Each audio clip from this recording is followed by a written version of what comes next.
magkaisa sa isang mapayapang pagkilos.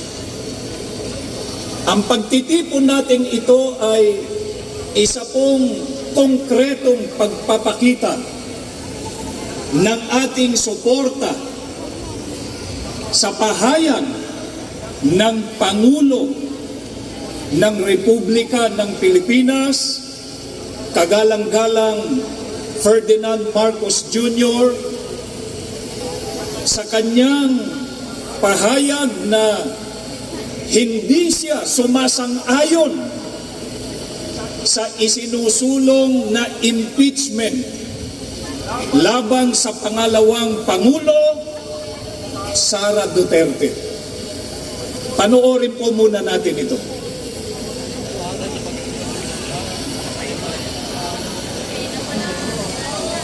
This is not important. This does not make any difference to even one single Filipino life. So why waste time with this? What will happen to if somebody files an impeachment? It will tie up the House, it will tie down the Senate, it will just take up all of that, and for what? For nothing. For nothing. None of this will help improve a single Filipino life. As far as I'm concerned, it's a storm in a teacup. Naniniwala po kami na ang opinyong ito ng Pangulo ay para po sa kapakanan ng bansa at ng sambayanang Pilipino. Ang ganitong posisyon ay hindi lamang po nagpapakita ng malasakit, kundi ng malinaw na pag-unawa sa mga tunay na pangangailangan ng ating bansa. Ano po ang sabi ng Pangulong Bongbong Marcos tungkol sa planong impeachment ng ilang samahan laban sa pangalawang Pangulo? Ang sabi niya, wala itong maitutulong para mapaunlad ang buhay ng kahit isang Pilipino. Tama po, mga kababayan, ang sinabing ito ng Pangulo. Mas marami pong mga mahahalagang bagay ang dapat na pagtuunan ng pansin. Ang impeachment ay hindi lamang po pag-aaksaya ng panahon, kundi ito po ay hadlang din sa pagtugon sa mga pangunahing problema ng bansa. Huwag po nating kalimutan, ang oras ng mga mangbabatas sa ating pamahalaan ay mahalaga.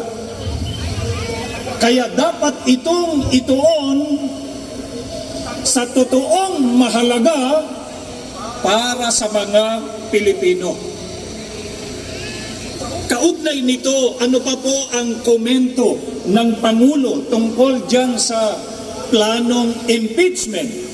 Sabi pa ng Pangulo na ang impeachment ay isang storm in a teacup. Nangangahulugang ito ay isang labis na pag-aalala, pagtatalo tungkol sa isang maliit at hindi naman gaanong mahalagang bagay. Sang-ayon tayo rito, mga kababayan. Ang pagsulong po ng impeachment ay mag-aaksaya lang ng oras ang Kongreso at Senado. Sa halip na gamitin ang kanilang mahalagang oras para sa mga makabuluhang usapin tulad ng edukasyon, infrastruktura at serbisyong pangkalusugan, ang mga mambabatas ay magtutuon ng isang bagay na hindi naman totoong makatutulong sa buhay ng karaniwang Pilipino. Kaya sa halip na mag-aksaya ng panahon sa mga isyung magdudulot lamang ng mga pagtatalo, mga hidwaan at ng mga bangayan ng mga nasa pamahalaan at ng mga mamamayan, hindi po ba dapat dapat na ituon ng ating mga pinuno ang kanilang pansin sa mga suliraning kailangang tugunan agad? Mga kababayan, hindi po ba totoo na kapag itinuloy ang impeachment ay magtatalo-talo hindi lamang yung mga mamamayan, kundi maging sila mismo na mga government officials. Hindi po ito gusto. Ito po ay ayaw ng maraming Pilipino at ito rin ang ayaw ng mga kaanib sa Iglesia ni Cristo.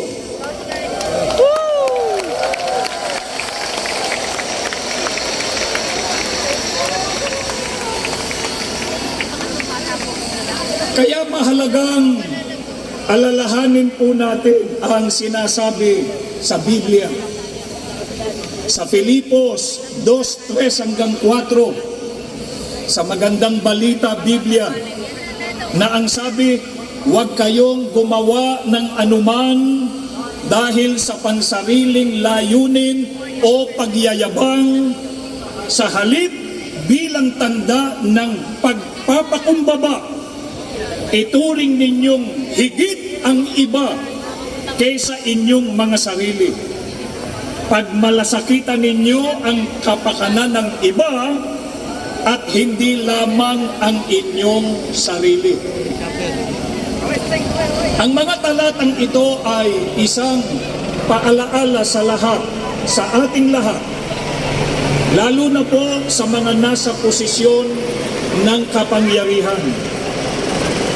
Ang kanilang tungkulin ay maglingkod para sa kapakanan ng mga mamamayan, hindi po para sa sariling o pansariling interes. At lalo na hindi po para maghasik ng pagkakampi-kampi dahil lang ang hangarin ay humawak ng kapangyarihan.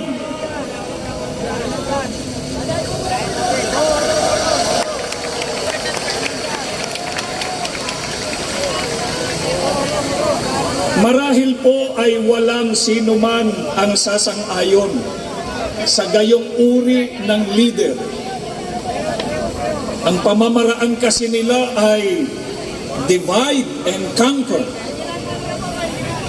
Mag-uudyok sila ng mga pag-aaway-away para magawa po nila na agawin ang kapangyarihan at sila ang mapwesto sa poder.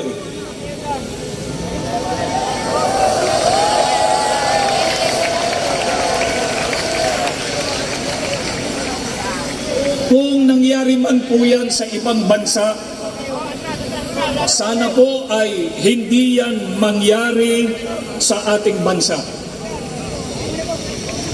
Hindi pa nangyayari sa bansa yan. Sa bansa, hindi pa nangyayari ang ganyan.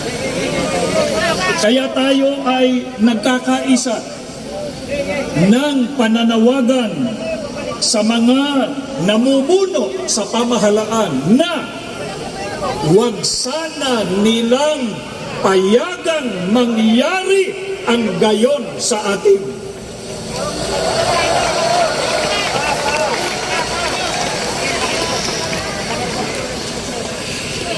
Meron pong kasabihan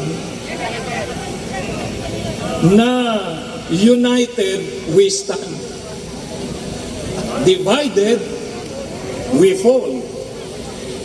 Tayong naririto, tinututulan po natin at hanggat sa makakaya natin, ayon sa ating makakaya, ay huwag nating payagan ang divided we fall.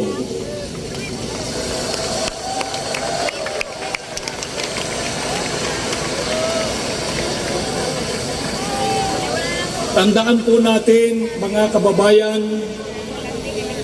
kapag ka nagtalo-talo ang mga nasa pamahalaan, ang apektado ay taong bayan.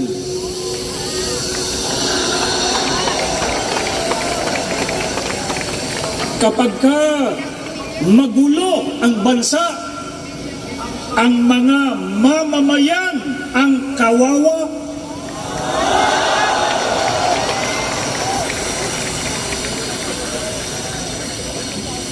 Dahil po dito, pansinin nyo mga kapatid, mga kaibigan at mga kababayan, yung hawak nating mga placards. Basahin natin isa-isa yung nakasulat yan. Tignan po ninyo. Ang nakalagay, aming kahilingan, kapayapaan ng bayan.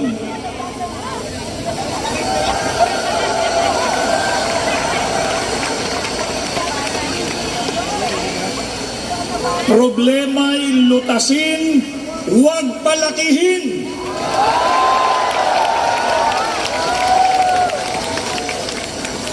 Serbisyo, huwag sariling benepisyo.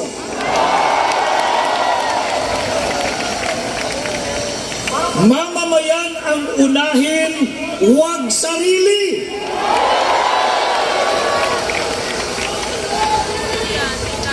Aming kahilingan, kaunlaran ng bayan.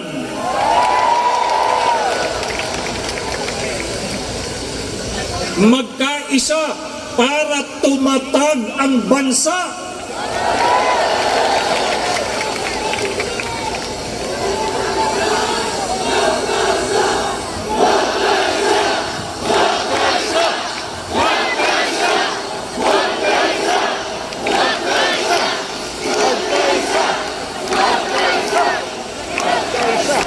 Ito pa, may nakalagay pa sa atin, yung isinisigaw natin na yan, magkaisa, huwag mang-isa.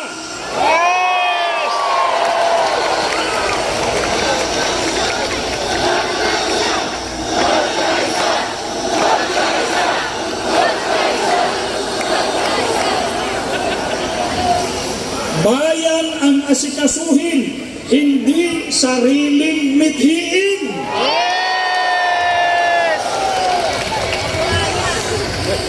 Unahin ang bayan, huwag bangayan.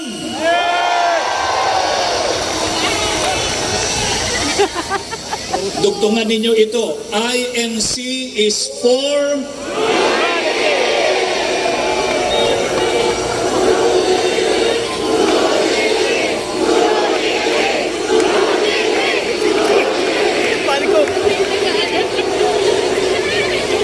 kaya kailangan natin peace in the Philippines. Yes!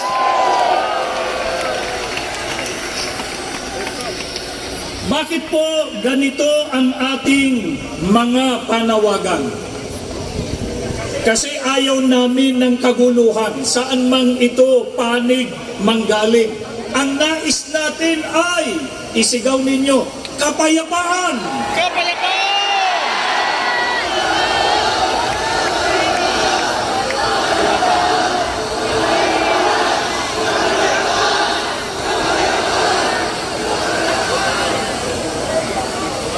At kung may naging awayan, hindi po ba ang tama ay pagsikapang malunasan ito at magkasundo-sundo alang-alang sa bayan?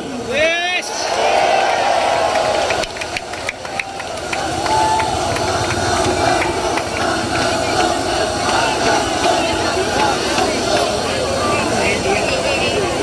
Sa pagkakaisa at sa kapayapaan, mananaig at mamamayani ang sambayanan. Kaya sana maging mabuting halimbawa ang ating mga namumuno sa pamahalaan.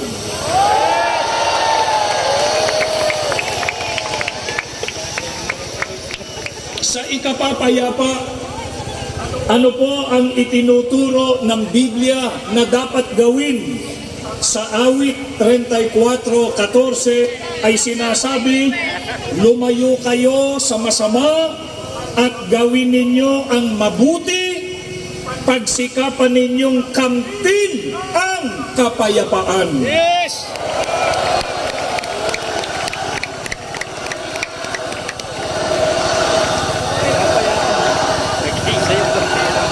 Ay, dalawa. Ito po ang itinuturo ng ating Panginoon Diyos. Ito po ang dapat nating gawin para kamtan ang kapayapaan, lumayo sa masama, at gawin ang mabuti.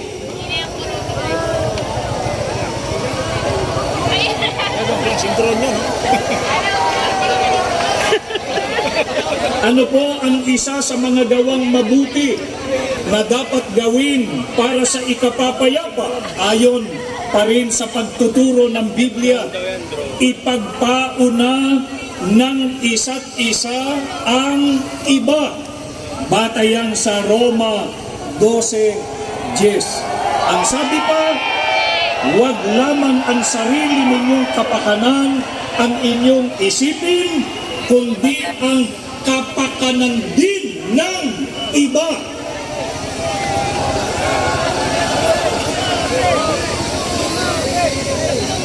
Yan ay nakabatay sa unang Korinto sa 10:24.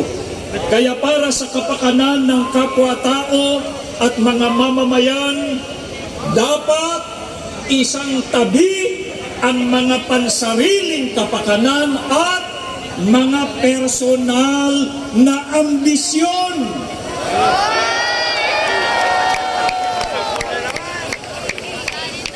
Alang-alang sa mahal nating bansa, dapat magkaisa, iwasan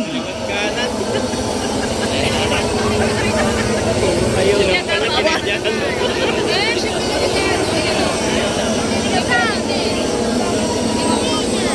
Kasi pera yung inisip eh.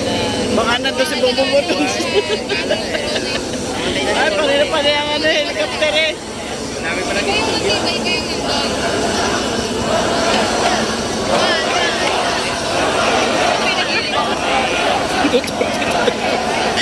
Alang-alang po sa mahal nating bansa, dapat magkaisa at iwasan ang pagkakabahabahagi at kaguluhan. Bakit po dapat iwasan ng mga leader ng bansa ang pagkakabahabahagi at kaguluhan? Kapag nagkakabahabahagi tayo, ay hindi po maisusulong ang kapayapaan.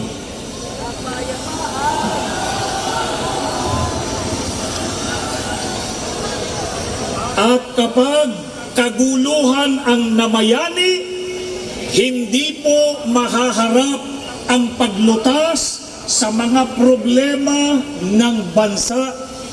Yes! Katulad ng pagtaas ng presyo ng bilihin,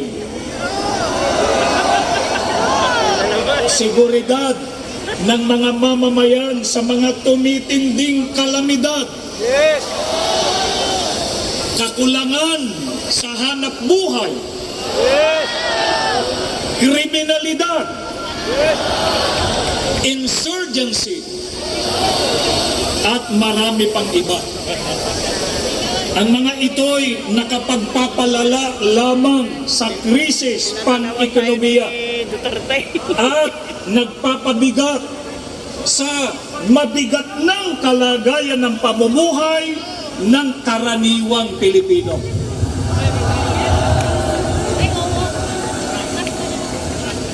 Ito po ang hinihiling natin sa mga namumuno sa pamahalaan, na pagkaisahan din nilang pag-ukulan ng matamang atensyon at pag-sikaso.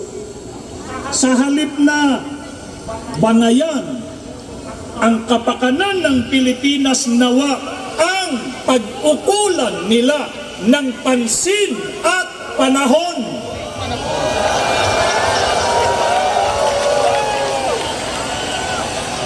Kaya kahit matapos na itong ating isinasagawa ngayon, na sama-sama at mapayapang pagkilos para sa kapayapaan, ang ating mga panalangin sa Panginoon Diyos ay basbasan niya ang ating bansa ng kapayapaan. Yes!